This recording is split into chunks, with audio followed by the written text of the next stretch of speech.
I'm sure you've heard of the 52 billion of unclaimed retirement fund monies in South Africa. 52 billion, not million, billion. So what that is where individuals, employees, worked at companies, and the employer deducted the contributions from their salary, and a lot of employees didn't take note of that. They just got their paycheck and they lived from month to month. Nowadays, people are a little bit more au fait with finances and what is being deducted off their pay slips and so on. But back then, a lot of people didn't even know. And this is why we've actually got so much unclaimed retirement fund monies in South Africa. And back then, it was also not a requirement to be so strict as what administrators are now in obtaining individual members' information. So from their IDs, their full names, etc. Back then, it was just a P. Stradom or a fictitious date of birth, Al Nkosi, whatever the case. So now you've got all these unclaimed benefits, sitting with retirement funds. So my passion is to help people try and identify whether they've got an unclaimed benefit in a retirement fund. So I personally am dealing with a matter for somebody very dear to me, and I'm about to send off original documents to MIPFA. So he worked for a company or several companies 20 years ago. The last company he worked for shut their doors and he thought he didn't have a benefit. They walked away with his benefit, not realizing that the retirement fund was a separate entity to the company. So fortunately, the company did pay across the contributions, and hopefully they paid across all the contributions. You probably won't even know. But so I've got a claim form here. So this was quite a process to get to this point.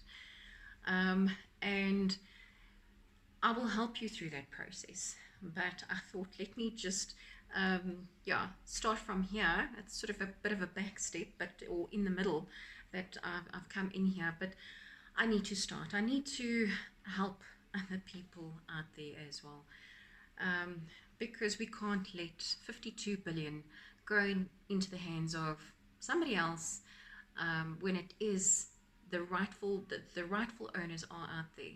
Whether it is the families of a deceased member, we'll tackle that one as well, because I've had questions about that too. There might be a person who's passed away. And now he's got benefits. How does the family claim those benefits?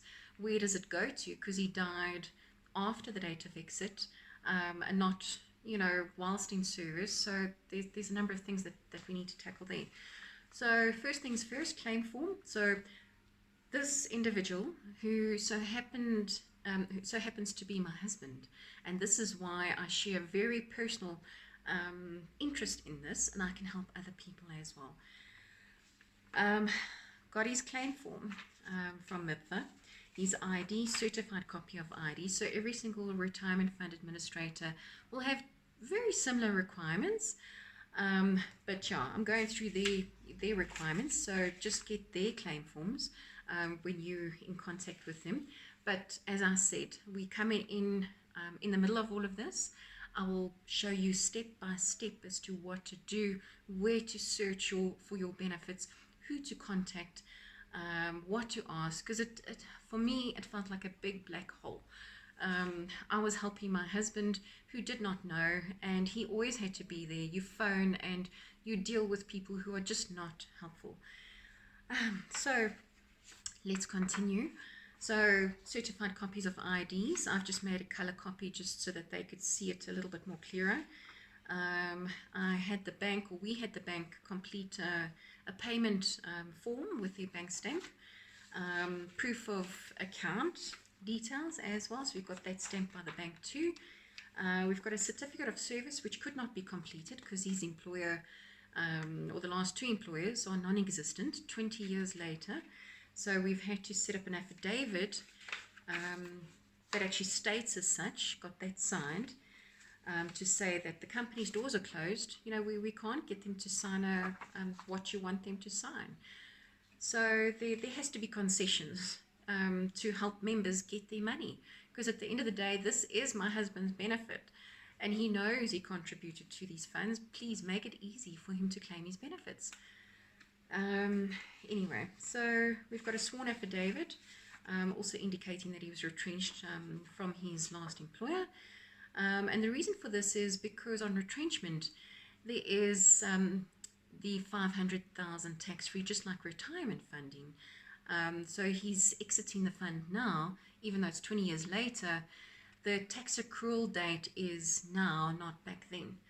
So that also changed a number of years ago. So it wasn't, you don't put down the claiming, you're not claiming the benefit then and get taxed according to those tax tables. Yes, you were retrenched, but you're claiming the benefit now.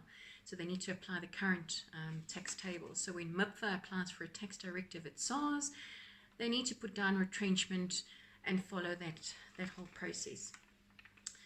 So trying to help them with that. So completed, so yeah, we went through that. And then just I've attached the benefit statements, which was quite a mission to get as well from MIPFA.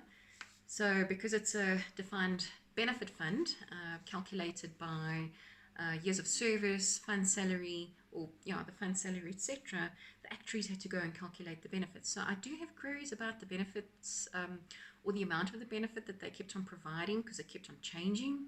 You know what, on a DB fund, it does get invested in a way, but the benefit is a promised benefit. So there's been some ups and downs in the benefit amount. So, but I'll tackle, I've already lodged a query with the pension funds adjudicator about that, because they're just not explaining it properly. But let's just claim the benefit in any event.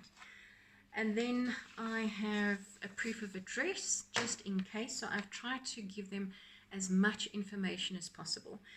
So these are original documents that I will be sending off to MIPFA in Anderson Street. And I'll be calling up the courier to come and pick up these documents. And I want proof that it's actually been delivered. And then I will call them up and confirm that they've actually got the claim documents on their side. And give it about a week or so, then I'll give them a call. It is Easter currently.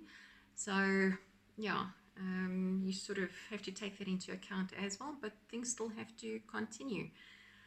So, stay tuned for more videos like this. I really want to try and see how I can help you through these tutorials, and just use that information and speak to your financial advisor if they can help you with this, and also if you do get those benefits, that money, use it wisely.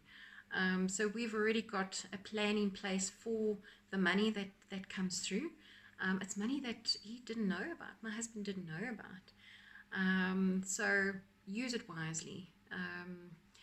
It's like the lottery winner who gets all the money, and then the money's gone within a year or two, because he doesn't or she doesn't know how to manage that money. So use that money wisely when it comes your way. But it's a step-by-step process. This is a journey, and I'll chat to you soon.